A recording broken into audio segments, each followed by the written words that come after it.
Hola, bones. Després de la pausa seguim amb les conferències aquí a la tarda. Ara tenim amb nosaltres Jan van Gils, és científic del Departament d'Ecologia Marina al Royal Netherlands Institute for Sea Research, el Reial Institut Neerlandès de Recerca Marina, i ens parlarà sobre el tèrrit gros. El títol és Arctic Warming Felt by the Knot Even in the Tropics.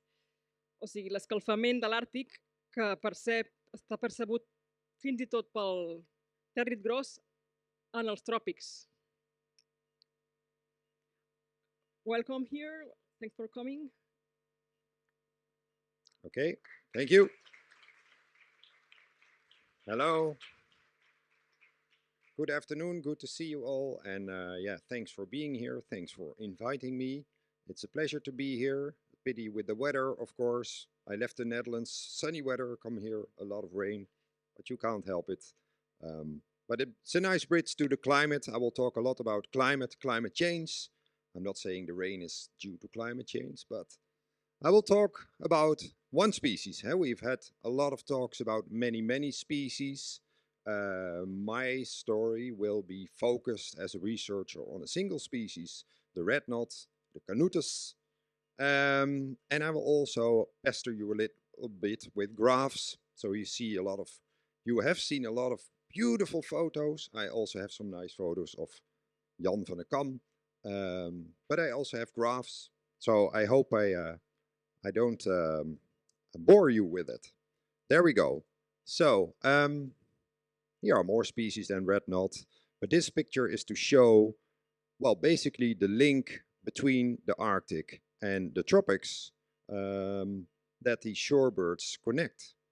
As you know, shorebirds breed in the high Arctic, or many shorebirds breed in the high Arctic, and many of them overwinter around the equator.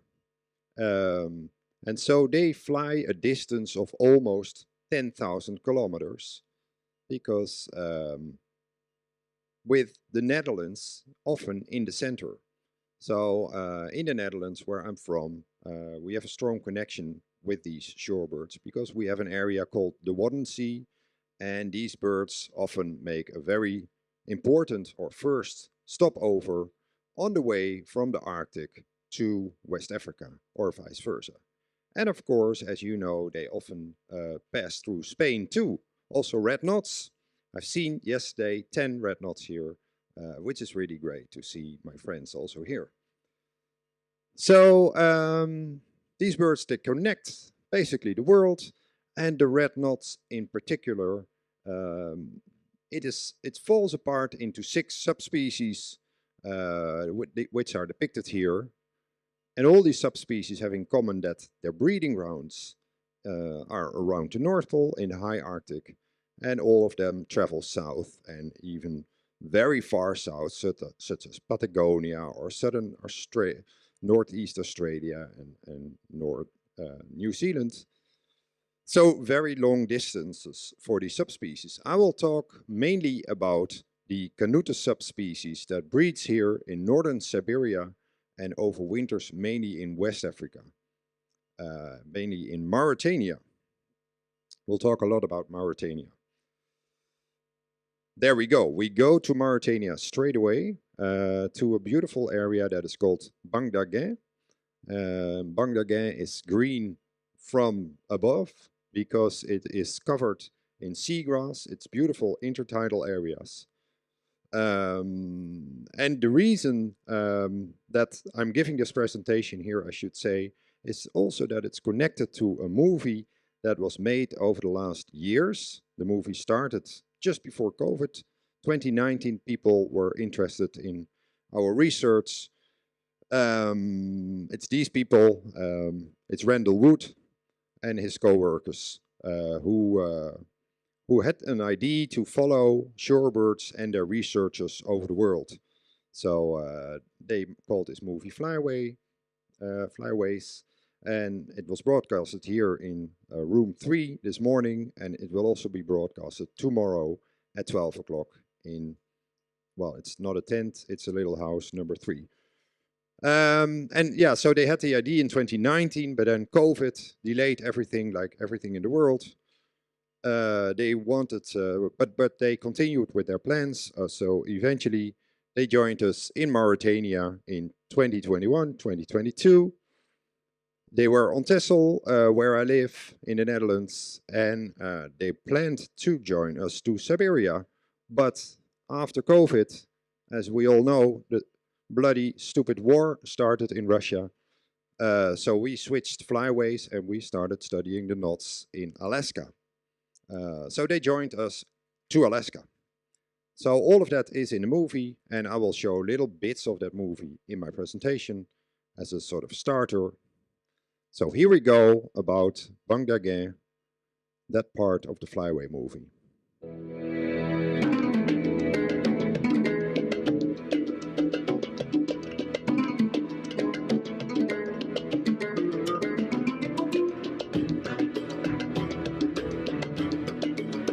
On the other side of the world, between the Sahara Desert and the Atlantic Ocean, are the feeding grounds for millions of birds.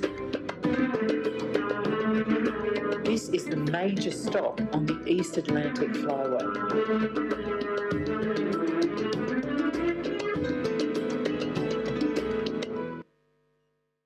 Yes, you can see the green mudflats covered by seagrass, and seagrass will come back in the story as a surprise. I will tell you later. So I already introduced a bit the flyway of these birds, but nowadays it will not surprise you.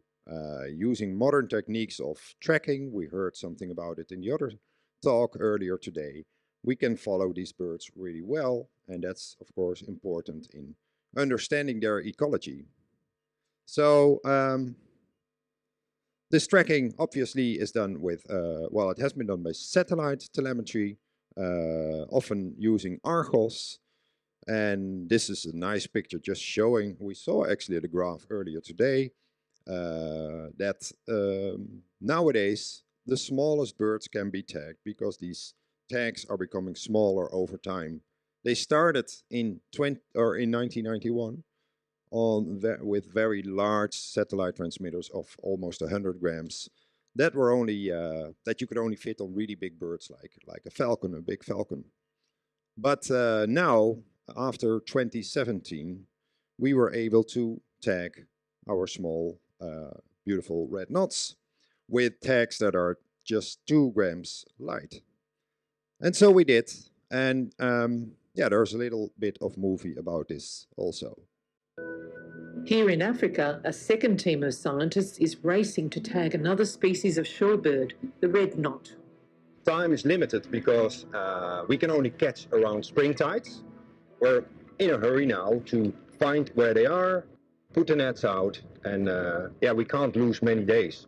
If we lose days now, we won't catch and the mission will fail. Whoa, Tim, beautiful. Oh, look at that. Lots of birds over there, India. Oh yeah. Huh. Oh man, it's at least 3,000, I would say.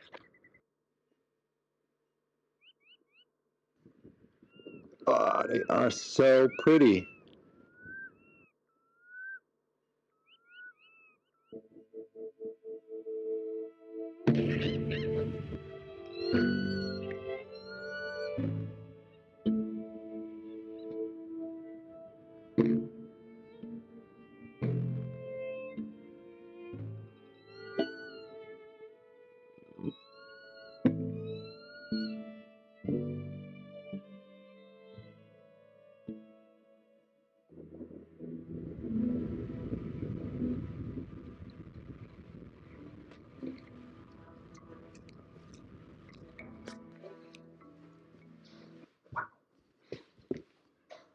So, it seems we have 13 red knots. Eva? So, that's really awesome.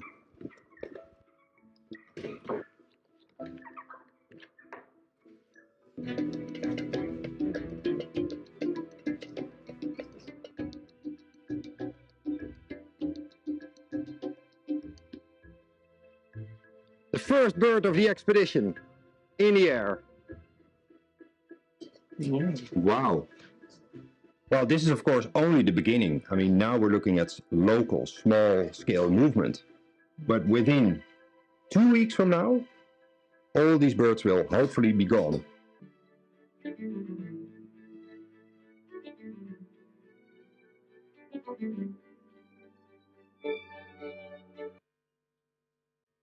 Yes, so now you've seen a bit of the technique of catching the birds, tagging the birds, and let's follow an individual that we have called Taishot, after a little village in Bangladesh, a local Arabic name.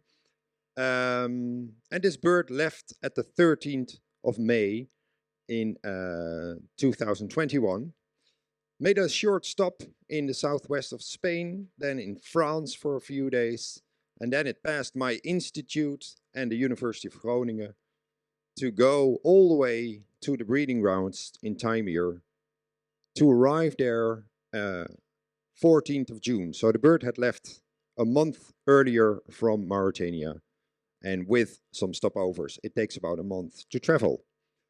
And then you might be surprised to also see that we estimated that the 19th of June, this bird actually laid an egg. And on the 13th of July, her chicks were hatching. And we are not 100% sure, but we can assess these things from the details of the satellite transmitter.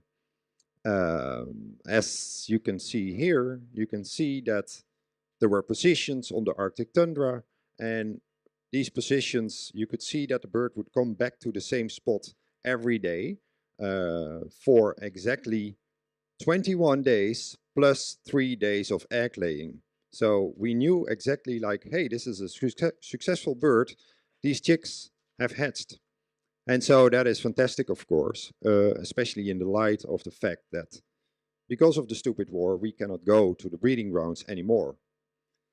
So we can monitor some of the aspects of the birds using the tags. And yeah, what I was particularly interested in is the phonology of the migration. Not only where do they migrate to, but also when do they migrate. And so here you see a graph of the dates of departure of the tags that we put out in 21 and 22. And so you see they leave around mid-May. And I compared this to observations from a long time ago. Some people might know this book. It was an inspiration for me. It's a special issue of Ardia called Homeward Bound. It was written in 1990. And there, yeah, people from the past, they observed migration dates of red knots in Mauritania. And basically, well, statistically, there's no difference. So in fact, they seem to be even a bit earlier, but no statistical difference. So all between 5 and 10 May, you could say, is the average departure date. And that struck me a little bit because, well, we live in a world that is warming up and seasons are starting earlier. So I had expected that these birds would actually leave nowadays earlier from Africa than they did in the 90s, in the 80s. And I will talk a lot about that. So a little surprise. And let's see a bit more about Bangladesh if we can understand this surprise. So Bangladesh is an area full of lots of birds, shorebirds, but also pelicans and cormorants, flamingos. Many species are there. And Dutch people, well, have been going there since the 1980s, 1980 already. And we are still going there. This is a 2019 picture, but every year we come there and the teams get bigger and bigger. And we have a house now there. Initially they were camping. And, well, people get old in that period. This is still Teune Spiersma as a young guy, as an old guy. The guy on the right is not me. Well, here, that is me. So people change, but some people come there since a long time. And also, we still use the tradition of the local people to work together with them. The local people are called Imragen. They sail with motorless boats through the area. They are not allowed to use a motor. And we join them. They help us in our research.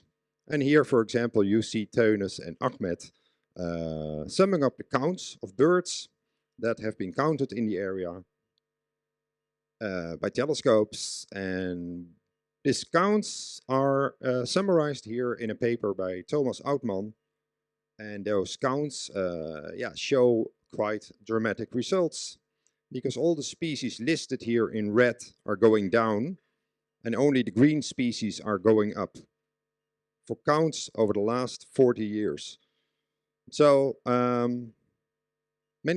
more species are going down than going up, and the total number of birds is also going down. So let's take the knot as the example, as the story is about the knot, where you see that, for example, the counts in 1980 were 366,000, and it dropped to 200,000 in 2017, a drop of 45%, and the decline seems to accelerate. So in 2020, a large count was performed again, 125,000, and the number is still around this 125,000. So a large drop, now maybe some stabilization, that's unclear, because the big counts are not done every year, but it's certainly not going up. And so, we have to talk about the change in the world, because this reflects, I think, what you call a change in the world. And many researchers maybe consider their animal as the canary in the coal mine. Well, I think the red knot is really one, because it's traveling so much throughout the world. So it's a good reflection of the health status of the areas where it comes through. And so, as you know, miners in the past used the canary to be warned about the health in the mine, and we can use the knot to be warned about the health of the earth. And one aspect, obviously, I don't have to explain that, of change in the world is a change of the temperature, the change of the climate, and this story today will be especially about climate change in relation to the red knot. And so, what all these shorebirds that breed in the Arctic have in common is that you probably noticed that the warming of the Earth is fastest in the high Arctic. The high Arctic is warming up 3 to 4 times faster than the rest of the world. And this has to do with the ice and the snow. The albedo, the reflection of the heat, is of course disappearing when the snow and the ice are melting. Less heat can be reflected. And so that speeds up the rate of warming in the Arctic. So these birds experience a rapidly changing environment when they are born, and they travel to an area like Europe or Africa that is also warming up, but not as fast as their breeding grounds. So I will tell the story today that the impacts of the Arctic warming can even cascade down to the tropics where they overwinter. So let's see. Yeah, this is still in Dutch. I'm sorry about that, but it will be about shrinking birds. And I'm not sure if there's time left for a range shift story, but we will see. I'll do my best. So let's first talk about the size changes that we have seen in the red knot. A few years ago, in 2016, we published a paper in Science where we were one of the first to show that birds are getting smaller. Many birds are getting smaller. The red knot showed a body size change of 20% over the last 30 years. And when we saw this, we were shocked. So I'll explain how we found it and the hypothesis behind this change and why we should worry about this. So some Dutch newspapers, but they reflect that the knot was not the only one after this paper. A study, for example, in North America, where 52 species of migrant songbirds were monitored over decades as well. And all 52 songbirds were actually shrinking in size. And this is, of course, millimeters, but yeah, it is a significant decline of body size. In the Netherlands, it caught some attention by the politicians back then. But now we have a very right-wing government, so they don't worry about it, I'm afraid. But then there was some attention. Well, how did we find it? Where did we find it? We found it when we started collaborating with people in Poland. Wlodek Meissner, he organized a catching group where since 1983 they had been catching juvenile red knots that were born in Taimyr, and they passed through Poland. And with walk-in traps, they could catch these birds. And then they would measure, first the climate. So we linked what we measured in the birds to the climate in Siberia. And we could go back in time. Well, you see here what I call the breathing of the earth, the snow and the ice throughout the year. And with satellite images, you can actually reconstruct what the climate has been over the past 30, 40 years. So we did that. So we were able to measure the date of snowmelt in Siberia since 1983. So every dot is a year, and on the horizontal axis you see the date of snowmelt. And so what you see a lot of scatter, but you see a statistical relationship that is strong, that shows that per year the date of snowmelt is advancing by 1 day on average.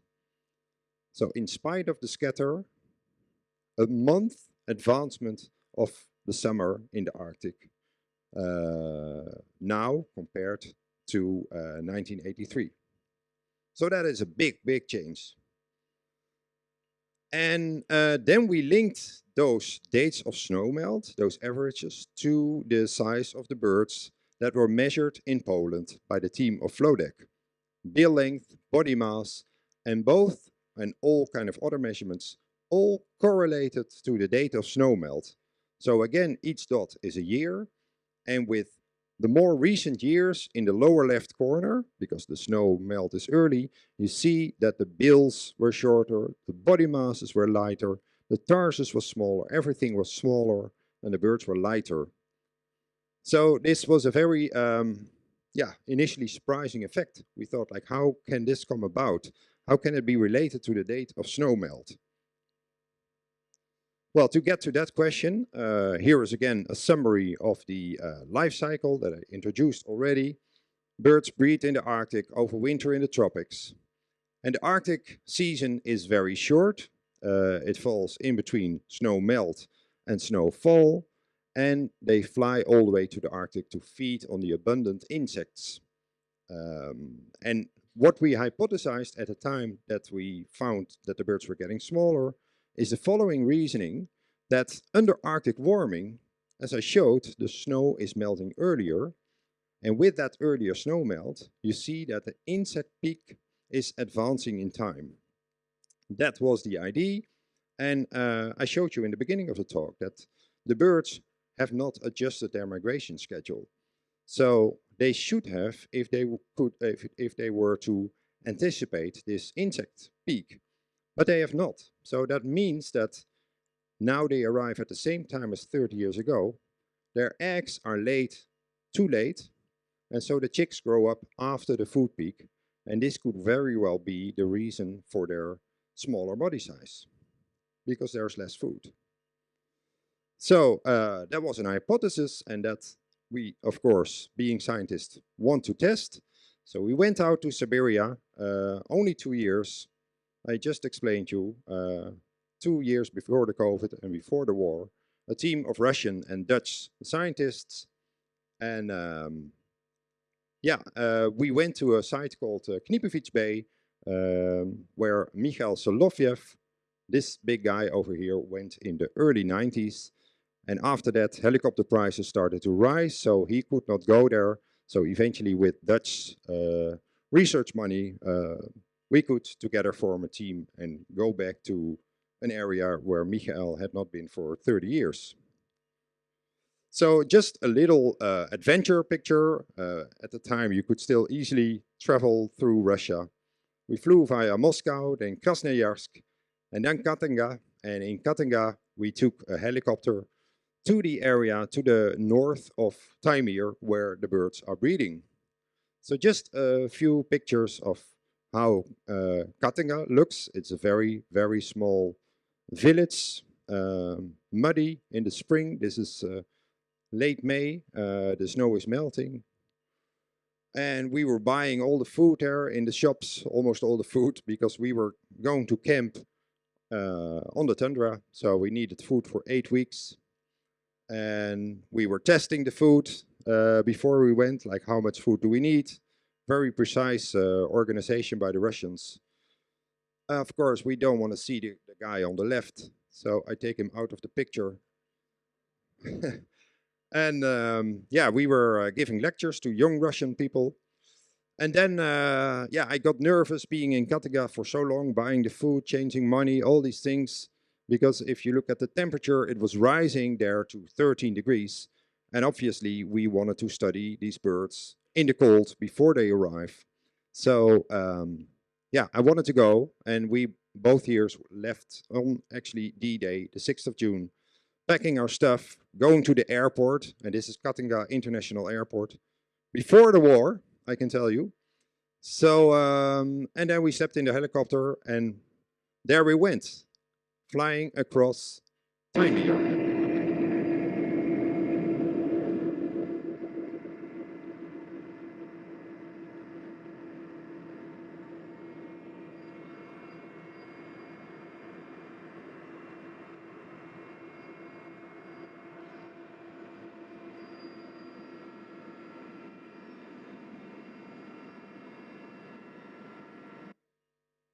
Well, it's a big adventure, I can tell you. It was something I always wanted to do after reading, well, interesting expedition stories of people going to Siberia. Oh.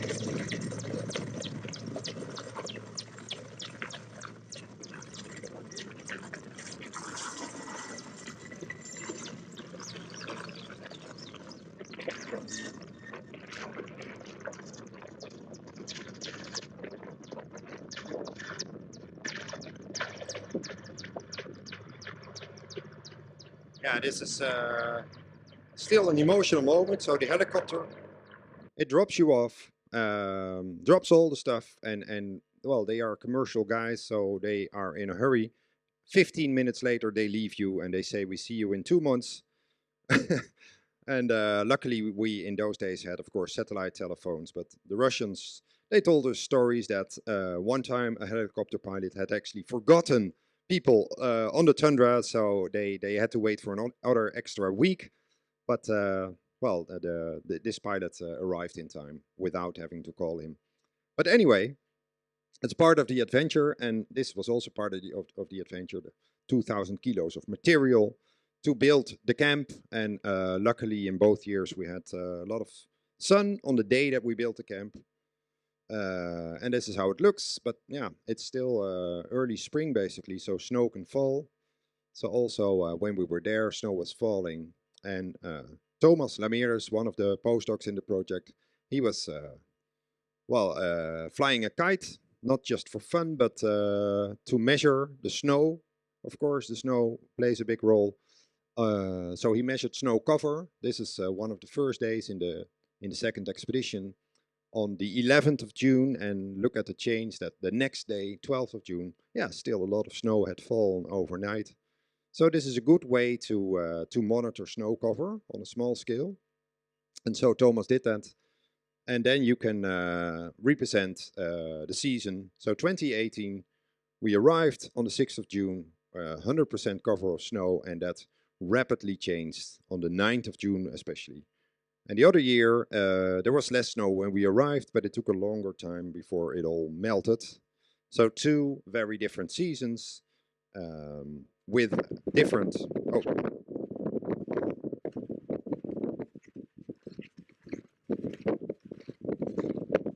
Yeah, this is what we do, obviously, when we are there. We start walking long distances because we start to search for the nests of the red knot.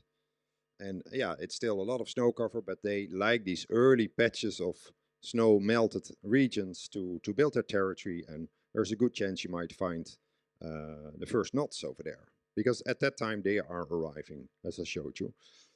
But it's not only knots, of course. This is big tracks of any idea what this could be. Wolf. I hear wolf. That's the good answer. So 2 wolves in both years were around the camp. Beautiful animals.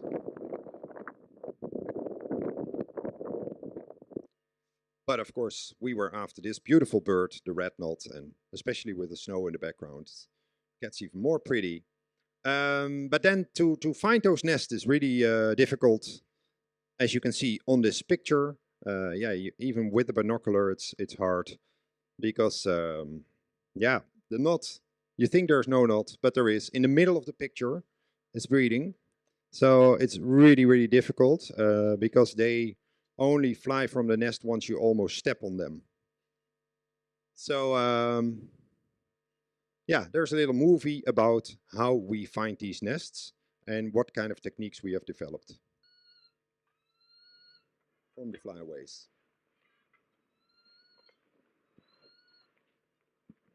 When we have a male singing high up in the air, we try to lure it down, and we put this MP3 player in front of a net, and we hope to catch this bird then.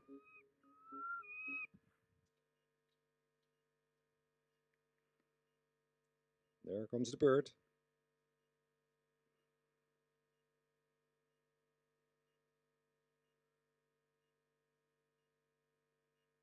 In slow motion. And yes, we got it. So, what do we then do once we catch the bird? So this was the male, obviously attracted. We give it a little radio transmitter, and then we start following the bird with receivers and antennas. And then, if we're lucky, we find the bird on the nest. Here you see the antenna of the bird. But it's very labor intensive, but it works much better than walking only, and yeah, this chance of almost stepping on it is obviously very small. So that was a big improvement. But just last year, we had a major breakthrough in finding knot nests using, well, that people already know quite well over here, thermal imaging. And I'll start the video because that is really a wonderful technique. It's always daylight, of course, there, so we don't need the thermal imaging for the night.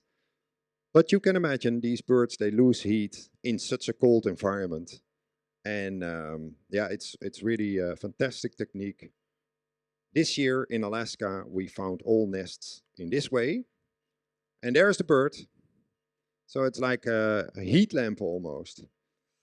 And first, the observer misses it, but then going back.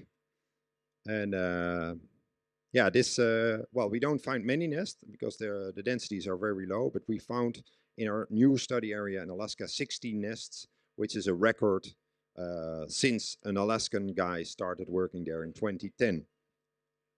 So, but then why do we want to find these nests? Well, obviously we want to find a nest to track the chicks, to measure the growth rate of the chicks, because we all want to know about body shrinkage. Why are these birds becoming smaller?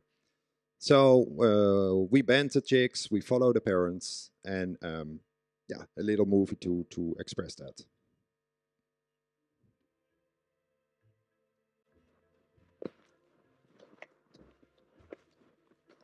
If you would have been here 30 years ago at this date, the 1st of June, there would be snow everywhere. With the rapid warming of the Arctic, the summer has already started. These insects are emerging earlier from the soil. But what the birds do not do is adjust their travel schedule. So nowadays, these birds arrive too late for the chicks to make use of this burst of insects. And so they don't have good growing opportunities, and that makes these birds smaller than they actually should be. And we think that climate change is the reason for this.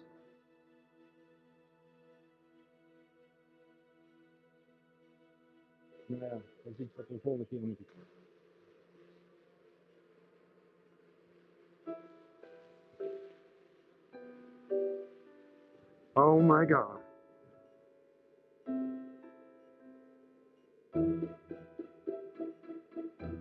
I feel excited. I feel really excited. It heats me up in the cold.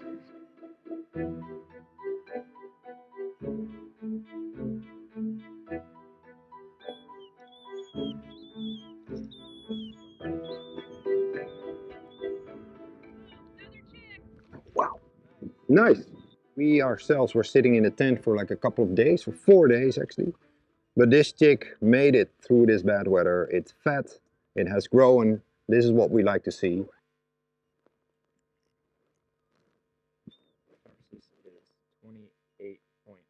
We were searching for 4 broods over here. All of these broods unfortunately only have 1 chick remaining. Clutch starts with 4 chicks, but yeah, with bad weather, not many survive. And about 75% mortality among the chicks. But the chicks we saw are in good condition, and let's hope they catch up growth and have a great time ahead. Go. There he is. There we go. Do your best, man. Yes, you can see it's really wonderful to work with these birds. They come so close, very different than in the wintering grounds. So they change behavior rapidly. And yeah, of course, we want to understand this growth of the chicks in relation to the food. Yeah, to test this hypothesis that I explained to you. And Misha Chamchusnikov, a Russian PhD student, he monitored with pitfalls the insect abundance that he emptied every 3 days. And a lot of work in the laboratory, obviously. And he found different species, but one particular group of insects I will point out because they come back in the story are the tipulits. It turns out that tipulits are very favored by red knots. You know, they are the big crane flies, they're called in English. They look like big mosquitoes, but they don't bite. And the crane flies, I will come later why this is the favorite prey. Well, they are favored because they're so big. But this is what Misha measured in both years. He measured this strong peak of abundance of tipulits as kind of graphically already proposed. And important for this story is that the days after snow melt really predicted well the date of the peak. So both years had different snow melt, as I showed you. But when you scale this to days after snow melt locally for a pitfall, it's a very good predictor of when the peak of the tipulits is there. So this matches with the idea that earlier snow melt, yeah, should lead to earlier food peaks. So, and then Misha and other people, yeah, we were of course interested in what do these chicks actually eat. So I show you the tipulits, but the work before that was DNA barcoding and stable isotopes. I will not bother you too much with it, but that gave us the insight, first barcoding of what the chicks were eating on. And barcoding is very simple. It's DNA, and it is basically, yeah, you read the DNA and you can say, in this case, it's a sheep. So you can do that with the chicks too, with the droppings of the chicks. So while we measure the chicks, look how tame these birds become. While measuring the size of the little brothers, the other chicks were in a basket in a luxury toilet, we call it. And there they produced a dropping, and we brought the dropping samples to the Gils, to our institute, to do DNA barcoding, and then to analyze what insects have these chicks been feeding on. And then there's the graph that I talked about. So Misha, he showed that tipulits, these large mosquito-like animals, they are a major prey in the diet of the knot chicks. And you can also understand it. It's good food, it's big food, much bigger than the other insects. And stable isotopes kind of confirmed this, and it did more. So stable isotopes, I won't go too much into detail, but the atoms, they exist of different isotopes that have different weights. And you can say, for example, nitrogen falls into two important isotopes, and you can calculate the isotope ratio, the stable isotope ratio. And when you do that for different insects, you can identify different insect groups. And then it turns out that Tipulids, the crane flies, have a very different isotope ratio than all the other insects. And why is this important? Because basically you are what you eat. Our body consists of isotopes too, and they can therefore reflect our diet. So if you take a tissue sample of a bird or an animal or us, and you know the isotope ratio in the food, you can decipher what you have been eating. And so we did that in the nuts. And then, this is the fascinating story that is very new, that we want to publish soon from now. These young chicks, they go to Africa and they bring the feathers that they have grown in Siberia. And we have been cutting a piece of feather in Africa of every juvenile bird since 2002. And at that time, we did not even know why we did this, but we thought, okay, we have a bird caught, we take a little feather, and just later, just 3 years ago, we realized, oh, we can actually do this stable isotope ratios in the feathers that are actually grown in Siberia, but the birds are caught in Africa. And that became really fascinating because that showed that since we were working in Africa in 2002, the Tipulids in the diets of the birds feeding in Siberia were actually going down quite strongly. So about 50% to now 30% Tipulids in the diet. So there's a decrease of the favorite food in the chick diet, which again reflects or supports the hypothesis of what I explained earlier, a trophic mismatch. So there's less good food for the birds. And another support is that when you measure the size of these birds in Mauritania, that the Tipulids in the diet as a chick scales to the body size. So those birds that are relatively small, relatively large, they have eaten a lot of Tipulids on the tundra. The birds that are relatively small, they have eaten few Tipulids. So it is really remarkable that we have shown this result, and it supports the bad idea, but it's a true idea that trophic mismatch is causing the body shrinkage. Now, so what? These birds are getting smaller. Is that bad? Yes, I think it's bad because it's in the geological history. It's also a sign when animals go extinct. What often happens is they become smaller before they go extinct. So again, a signal of a canary in a coal mine that is having trouble. And what are the consequences in the tropics? I already show you the picture. In the tropics, they feed on bivalves that are buried in the sediment. And so you can imagine if you're smaller and your bill is smaller, you might have troubles. So let's go back to Mauritania. Again, snow rabbits.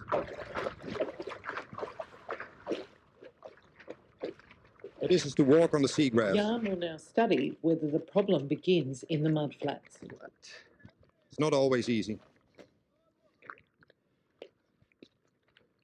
In fact, the cameraman was stuck, but...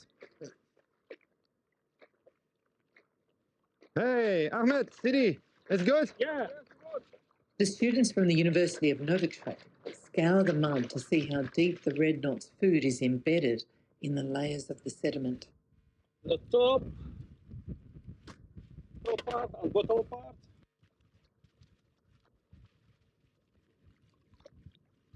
Red knots love mollusks. And their whole physiology, that's also very interesting.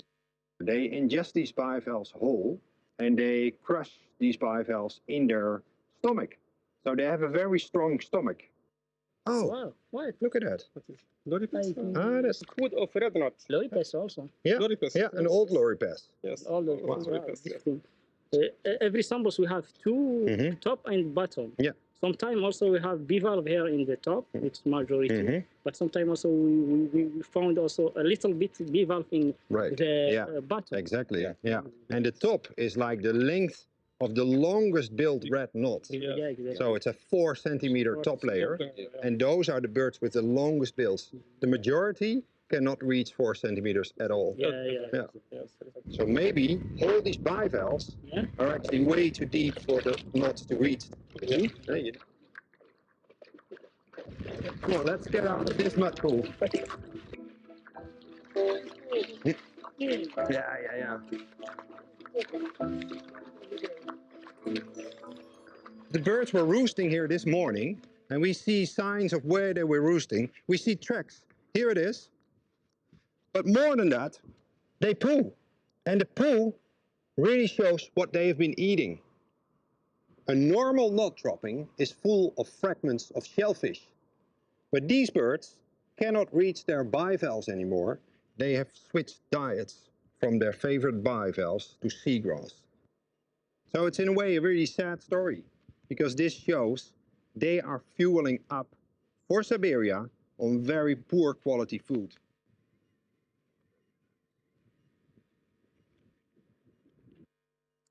Yeah, so this movie tells the story already that the knots these days are becoming more and more vegetarians.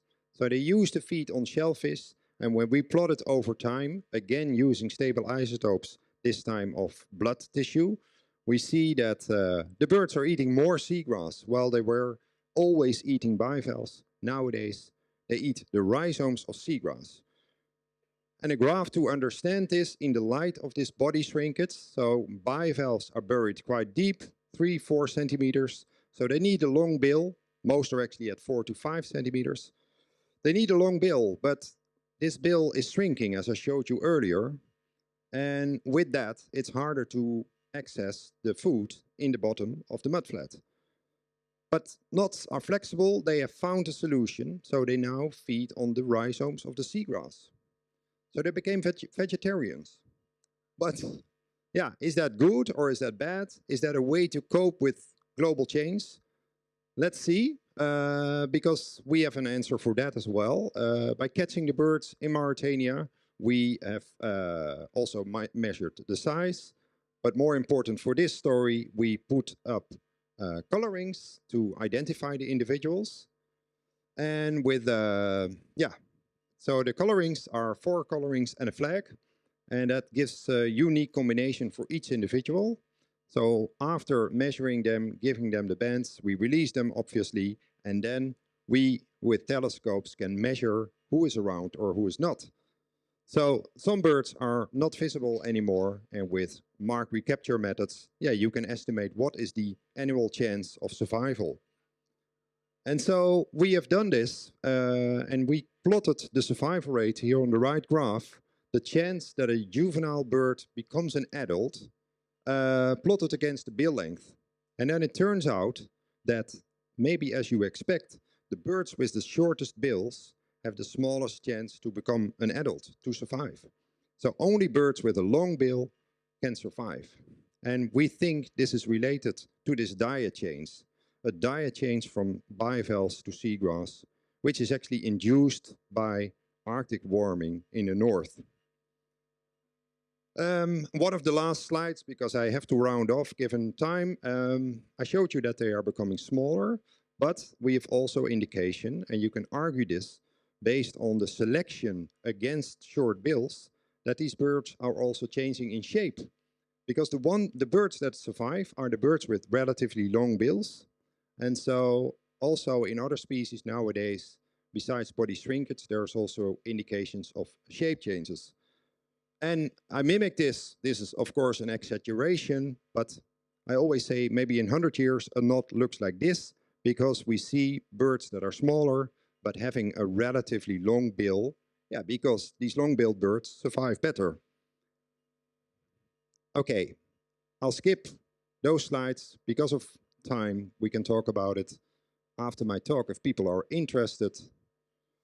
But to end, with a funny, beautiful footage. This is too much for now. It's just here a little video of Job and me in Siberia catching one of the birds. I'll show you right away. Its chicks are in a little green bag. You can hear them. And we are frozen to the soil because we want to catch this bird.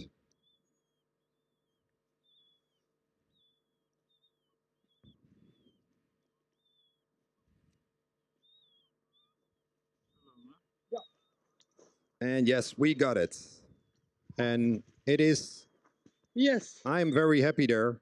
And the reason is that this was a very special individual because we had been working a long time in Africa and then we started working in Siberia.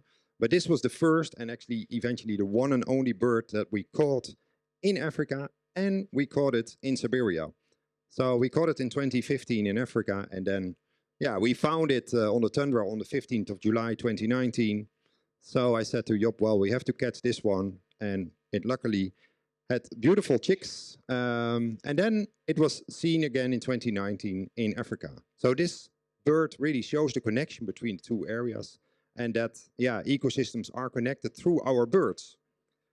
And this was a good bird. It had 4 beautiful chicks and those form the end of my presentation. So I like to say muchas gracias. Thank you.